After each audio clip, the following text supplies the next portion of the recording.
Hello, so this is going to be a video on what I would do in an I Am Legend type scenario, or the Omega Man. So what I'll do is I'll talk about I Am Legend first, the book, and if you want a film reference, don't watch the do watch the Vincent Price one, don't watch the Will Smith one, watch the Vincent Price version. The Vincent Price version is actually the closest adaptation to the book, however it's still got a lot of differences. The book is still the best one. The Vincent Price one is called The Last Man on Earth, and both the book I Am Legend and The Last Man on Earth were a big influence on George Romero in making Night of the Living Dead. So, you might be able to tell from that that some of the stuff that might apply to zombie type stuff will apply to I Am Legend, but it's actually quite different. So, to basically explain the premise, in I Am Legend there has been a virus that's killed nearly everybody on Earth, or sort of a bacteria virus, that sort of thing, parasite. I don't know if it's ever completely revealed what it is in the book. I'm trying to remember. And basically what happens is that people return from the dead. Now, they return from the dead, the closest thing is sort of vampires. They're sort of a hybrid between vampires and zombies. They need to drink the blood of the living. But they're basically reanimated corpses. Now, you can't kill them with bullets and things like that, because it's later revealed in the book, and I don't know if this is ever revealed in the film versions, that basically, because there's actually like some sort of blood-drinking parasite inside them, that's what the virus is, that reanimates the corpses. The reason that they appear to be like vampires is both because the sort of folklore, lots of people got into a hysteria believing it, so their reanimated forms sort of believe they are vampires. That actually, you know, because they're sort of just like a blood-drinking parasite. So the only way to kill them is you can't kill them with firearms, because the corpse is already dead, basically. The similarity between real vampirism and the sort of parasite or whatever is that it is killed by UV light or sunlight. So the vampires can't come out during the day because, you know, the UV light burns them or, you know, risks the parasite inside the host body. So the reason a gun doesn't kill them is because they're already dead, essentially. Simply, you know, you're further damaging the thing, and they have very fast kind of repair or metabolism abilities, whatever you want to call it. Now, you can kill them, but, so Robert Neville for ages in the book thinks you have to use stakes to kill them, but that isn't actually the case. So you'll see behind me, there's a spear. So why is there a spear behind me? Well, let me just put the Omega Man back on top of here, because it fell off. Because it is later discovered in the book that if you actually open up a wound into... No, the spear's a bit too long to show properly on the camera in here, so I won't be able to thrust of it. But I'll just hold the spear like that. So, it's revealed in the book that if something opens a wound and leaves it open long enough inside the infected, like the vampires, that will kill them. The reason being simply that, basically, once there's a wound forced open to him, the parasite's exposed to air and sunlight and things like that, and that kills it. So you can't shoot them because the bullet would go in and then the sort of wound would reseal. However, if a spear is shoved into them, for example, and left in them for long enough, then that would kill them. So it's far more efficient to have a few spears or polearms than it is to actually, you know, try and use firearms. Now, if you wanted to use a ranged weapon, I'm sure a bow and arrow and a crossbow would also work well. I wasn't going to bother getting them out to show in this video. You and I have got crossbows with crossbow bolts, but the reason being, same logic, the bolt goes in, it keeps the wound open because there's a bolt sticking into it, which then kills the parasite inside the host body, as well as killing the host that's reanimated. So, in an I Am Legend type scenario, what I would actually do is, the first thing I do is just gather supplies from the city, assuming I'm Robert Neville, sort of thing. Also, I'll point out that we'll go for the kind of understanding that the person in the scenario is immune, like in the book and everything, and the film, because obviously a big part of it is why is he the last person that's immune to everything, and you know, all the stuff like that. So, how it works, obviously, use the first few days you're in the city, even if it's not a good idea or whatever, an urban area, to gather lots of supplies. Then you take a vehicle out of the city, find somewhere in the countryside where you can hold up, and you know, put all your supplies there. Obviously start something like farming, because there's no damage to the atmosphere or anything like that in this sort of environment. It's just simply that people have died and returned back to life to sort of drink the blood of the living, and most people have become infected and died from the sort of vampirism virus.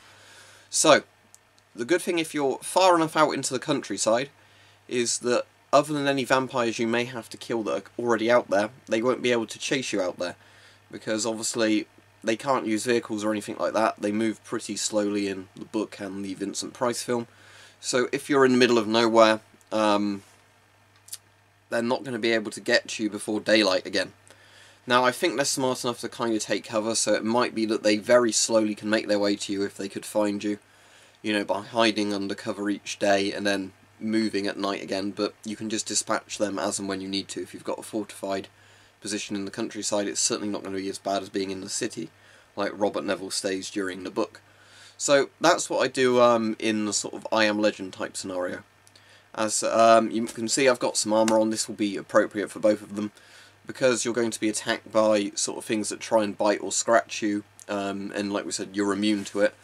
Obviously, sort of stab-proof body armour with basic ballistic protection would be good enough.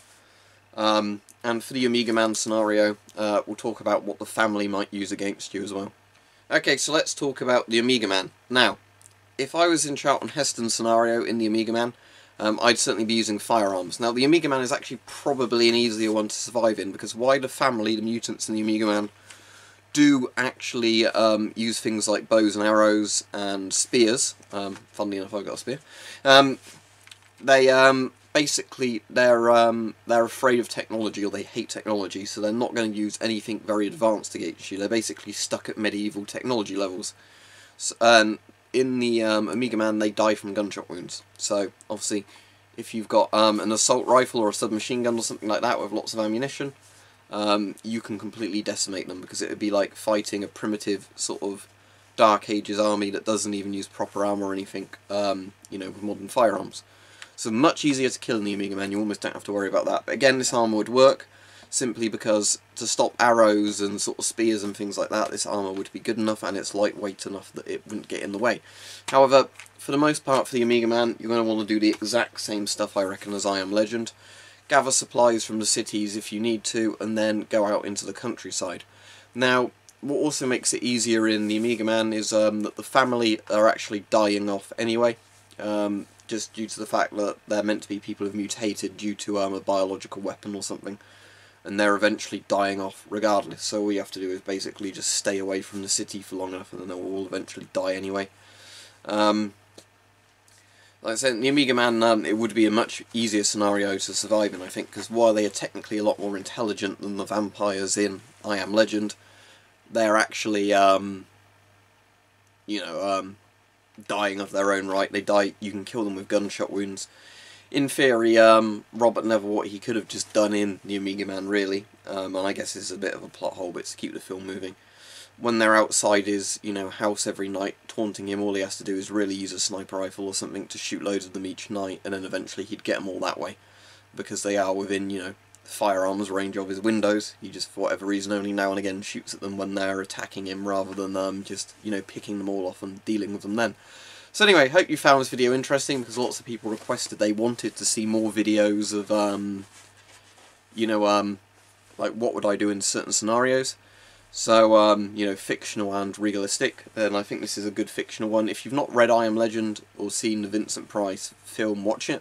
The Omega Man is very good fun, but it's not a good adaptation of the book, but like I said, it's a good standalone film, and I've just tied it in with this one because it gives me a bit more to talk about on a relevant subject, so I probably couldn't flesh the Omega Man out into its own video. But yeah, if you haven't read I Am Legend, it's definitely worth reading. Richard Matheson is a very good author. He died sadly a few years ago, but he wrote lots of episodes of The Twilight Zone and lots of sort of science fiction stuff. And I Am Legend is kind of where all the Romero zombie stuff traces its roots, even though it's vampires, and that it's very similar, and it was what influenced Romero. If you want, watch Vincent Price, The Last Man on Earth. It's public domain now, you can watch it all on YouTube. So watch it if you haven't seen it, it's only about an hour and a half. You can definitely see, despite the fact it came out a couple of years before Night of the Living Dead, you know, the shambling people smashing up the boarded house trying to get in. Definitely what inspired Romero as well as the book. So, yeah, I definitely recommend I Am Legend to the people who aren't really aware what it is. Don't watch the crap Will Smith film. Or you can watch it if you want, but just bear in mind it's not the original, very clever kind of science fiction novella that Matheson wrote.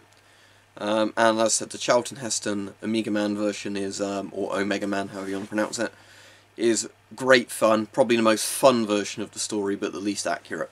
So, If you want the most accurate movie adaptation, watch the Vincent Price one. If you want to watch the most fun one, watch the Charlton Heston one. But yeah, in general, I reckon for the sort of I Am Legend scenario, you'd want spears and a bow and arrow or crossbow bolts, because that would actually effectively kill the infected in it. And you can wear armour like this to protect you from them, from using sort of basic melee weapons. And yeah, that would do it. So thanks for watching. This is how I would survive in the Amiga Man or the I Am Legend kind of scenario.